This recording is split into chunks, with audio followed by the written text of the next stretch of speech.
It's an honor to be here in this great symposium, wonderful symposium. I came from Israel, far away, and okay, good.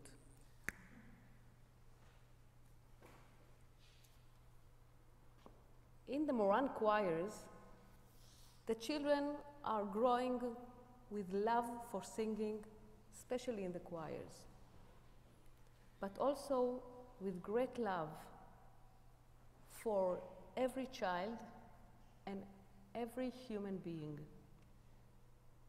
Take a minute to read the vision, my vision.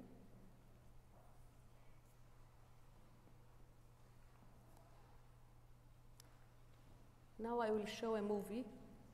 This movie is honorary ceremony for the Polish Rachels, my English, Gentiles at the Warsaw National Opera in 2007.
The song is To Give by Boaz Sharabi. It accompanies the Moran choir. From the beginning of its way, it has deep connection to the vision leading me for many years, giving through singing. I am here today to talk to you about the development of musical excellence as a means of helping underprivileged population integrate into the mainstream. How singing in the choir can be used as a social device. My first vision 25 years ago was to establish a children's choir which will grow and develop into an artistic choir of the highest standard. The second vision, which followed, was to establish an international vocal center which will serve as a home for singing in Israel. The Israeli Center for Vocal Music was established in 2002 in the Beit Yitzhak village, a small village in the center of Israel where I live. This center conducts a wide variety of activities to promote and develop vocal music in Israel, as well as special and extraordinary activities designed for the community. Under its roof, the Moran choirs sing with youth at risk, special needs children, and young Ethiopian immigrants. Behind it stands the understanding that there is a reciprocal relationship between excellence and community outreach, bringing both sides, the giving and receiving, to a higher level using one frequency. The Moran Choir of Beit Yitzhak was founded in 1986 by musician and conductor Naomi Faran. Naomi was a graduate of the Rubin Academy of Music in Tel Aviv and was a music teacher at the Beit Yitzhak School for 15 years. While teaching, she fell in love with choir singing and established a small children's choir at the school. I discovered that I have great power to motivate children to sing. For my part, I discovered that every child can sing. No child sings off key, and even hoarseness can be solved by singing. Song is a wonderful and magical language.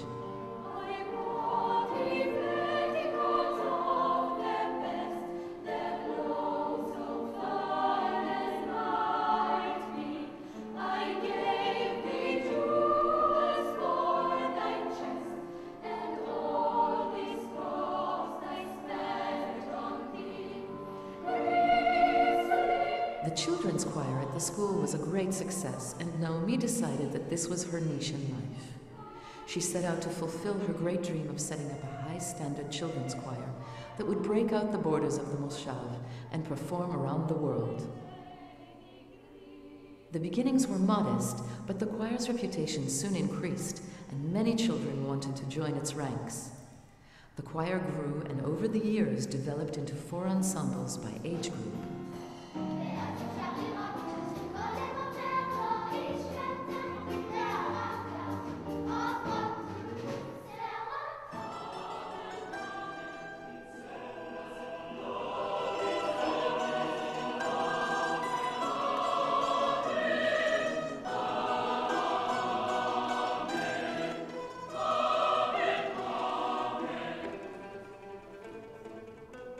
As the choir grew, special emphasis was placed on the professionalism and quality of the singing, and the young singers learned to read notes, vocal technique development, harmony, solfège, and movement.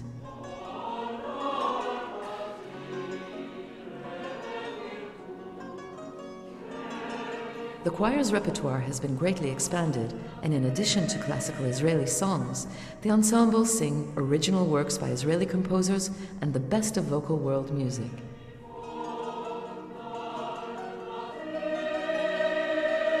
Their seriousness, professionalism, and love of singing have led the Moran singers to exceptional achievements, and the choir has become the official children's choir of the Israeli opera.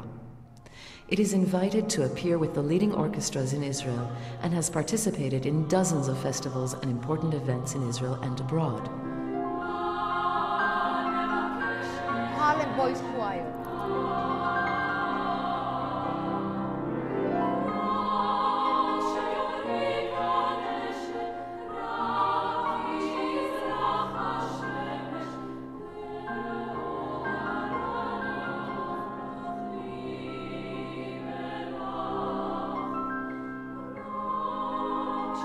In the past decade, a special social aspect of outreach to the community has been added to all these artistic and professional achievements. The Moran Choir has formed unique partnerships with special groups of children and teenagers, helping them to personal empowerment and social validation. I felt it was time to look at other things to do for other children as well, to find groups of children that we could join up with and draw them in, making them part of the choir. The first group was sick children at Schneider Hospital. Singing in a circle around the bed of the child, I saw what suddenly happens to the sick child who is singing, the light in their eyes. I'm certain that some good health comes in there. I'm certain that the fight against cancer is given a boost when the child sings with us. I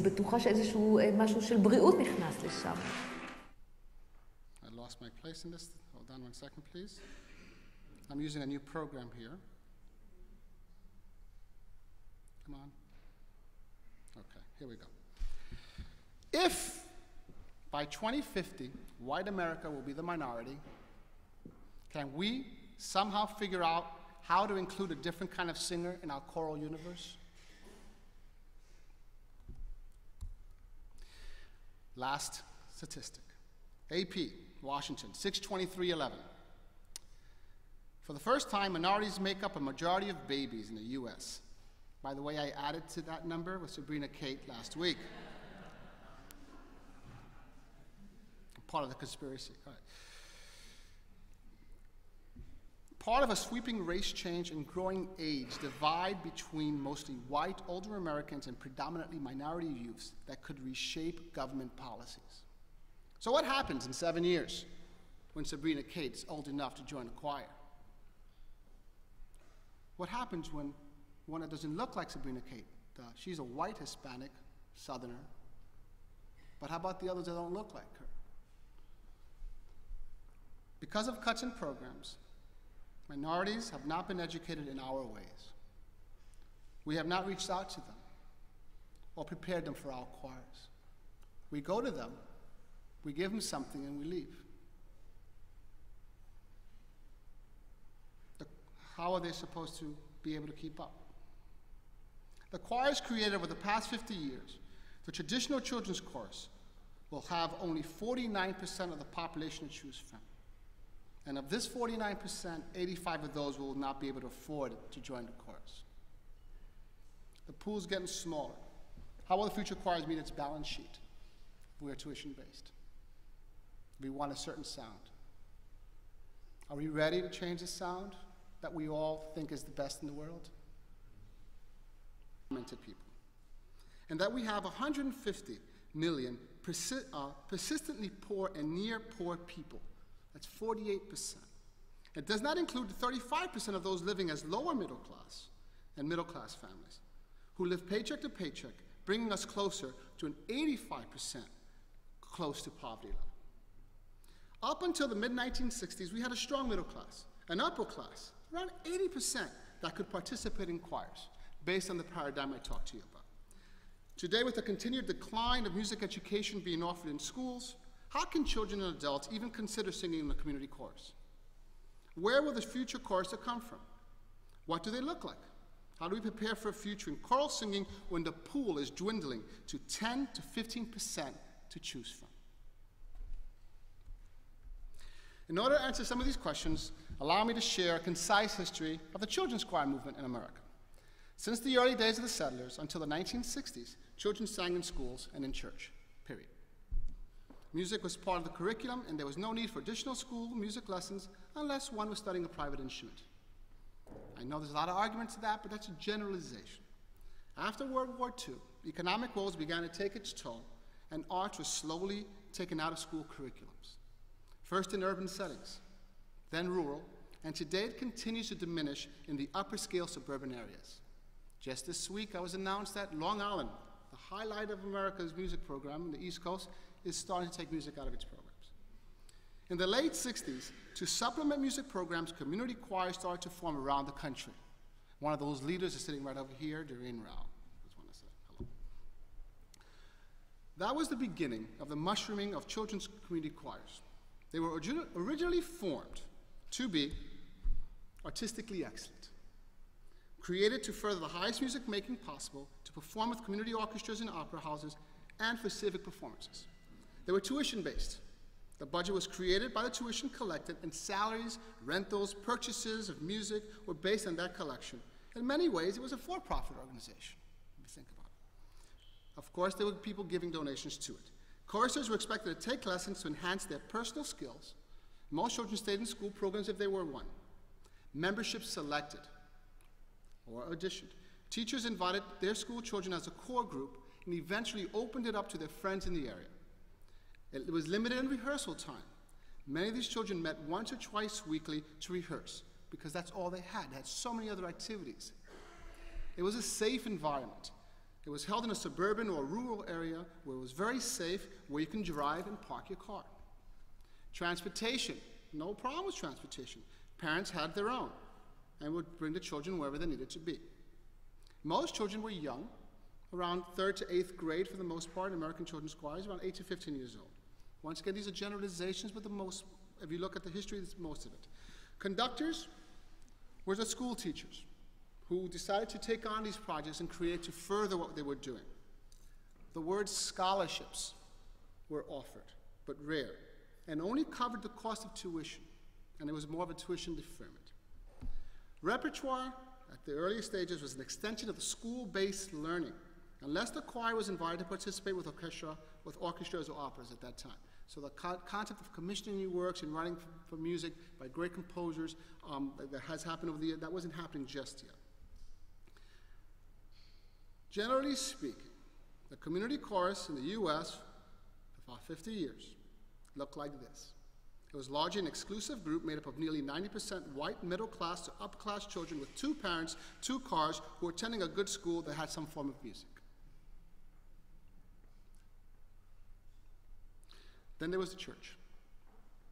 The other side, this church was, they were, depending on the religious sect that they had, there was, for the most part, no tuition being paid there. You came and you sang, and there were music directors, professional choirs, and children's choirs. Then the rest. At the same time, several urban choirs were being formed to serve children in those neighborhoods, in those cities. There were few, and they were starting to mushroom. I'm talking about the very early choirs here. Some of those choirs were very famous, such as the Harlem Boys Choir, which at the time, and continued basically to the end, was all black boys, and then black girls. The children that didn't have any of these options, no music in schools, not living in a suburb or rural area or city with a community chorus, had no music in or out of school. Recently, the children's chorus studies, started by Paul Caldwell, you might know him as a greater range of great music, showed that the children's chorus music is recently on a decline. We've been hearing the mushrooming of children's choirs. Now we're hearing a decline of children's choirs. I was only part of the conversation when the study began. I believe it's coming out soon, but I remember hearing, and I might be a little wrong here, but this is what I basically heard, that much of the problem of decline was due to the recent economic recession. Simply, parents could no longer could no longer afford to pay tuition or pay for gas to get to rehearsals. Excuse me. If children's choirs are at a decline, why is that? Are we willing to ask if we are stuck on only trying to fill seats with an old paradigm? One that is tuition-based, vocally prepared to sing only certain kinds of music?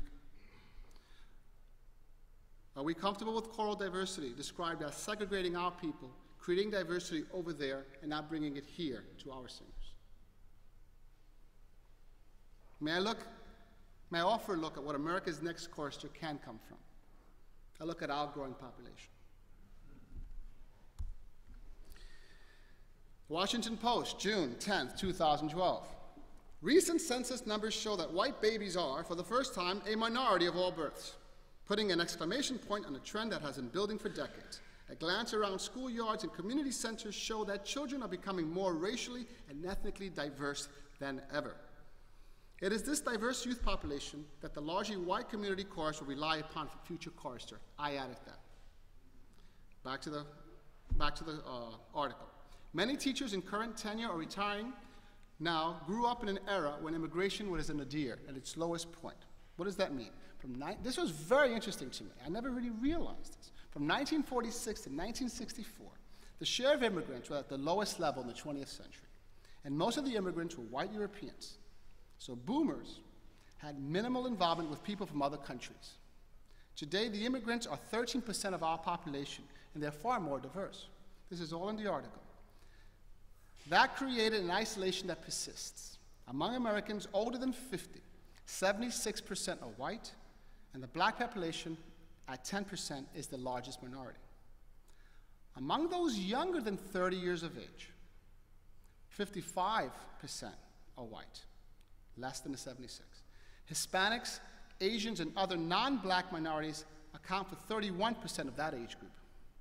Younger people are more likely to be first and second generation Americans of non-European ancestry and are able to speak English and other languages. So it looks like this. Under 30, 55% white, 31% Asian, Hispanic, and black, 13% diversity from other cultures. That's 99%. I don't know where the other 1% was. I was looking for it, I couldn't find it. Yet, this is startling news. And I know what I'm saying is a little uncomfortable, but I'm just reading the news. A Pew Research Center survey published in November 2011 showed only 23% of boomers regard the country's growing population of immigrants as a change for the better. 43% saw it as a change for the worse. Almost half of white boomers said the growing number of newcomers from other countries represented a threat to traditional US customs and values. I'm actually shaking as I read this to you guys. Census counts finds decreasing white population in 15 states. Washington Post, Carol Morello wrote in 2011, non-Hispanic whites are a dwindling share of the US population, with their numbers dropping in the Northeast and Midwest and growing only modestly in the South and West, the Census Bureau said. Whites declined in 15 states, almost all in the industrial and farming states.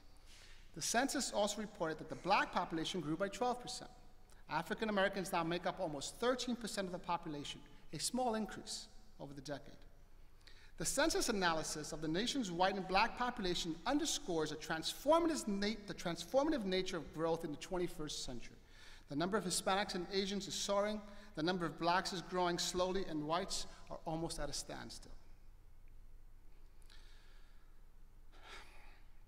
The future of our choirs depend on our education system.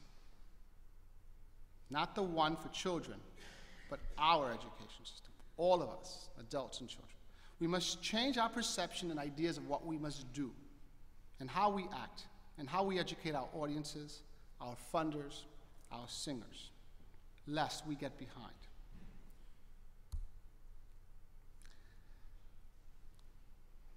I lost my place in this. Hold on 1 second, please.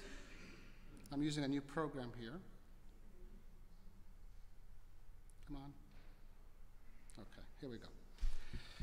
If by 2050, white America will be the minority, can we somehow figure out how to include a different kind of singer in our choral universe? Last statistic. AP, Washington, 6/23/11. For the first time, minorities make up a majority of babies in the US. By the way, I added to that number with Sabrina Kate last week. Part of the conspiracy. All right. Part of a sweeping race change and growing age divide between mostly white, older Americans and predominantly minority youths that could reshape government policies. So what happens in 7 years when Sabrina Kate's old enough to join a choir? What happens when one that doesn't look like Sabrina Kate does? She's a white Hispanic Southerner, but how about the others that don't look like her? Because of cuts in programs, minorities have not been educated in our ways. We have not reached out to them or prepared them for our choirs. We go to them, we give them something, and we leave.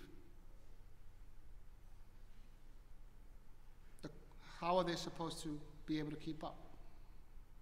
The choirs created over the past 50 years, the traditional children's chorus will have only 49% of the population to choose from.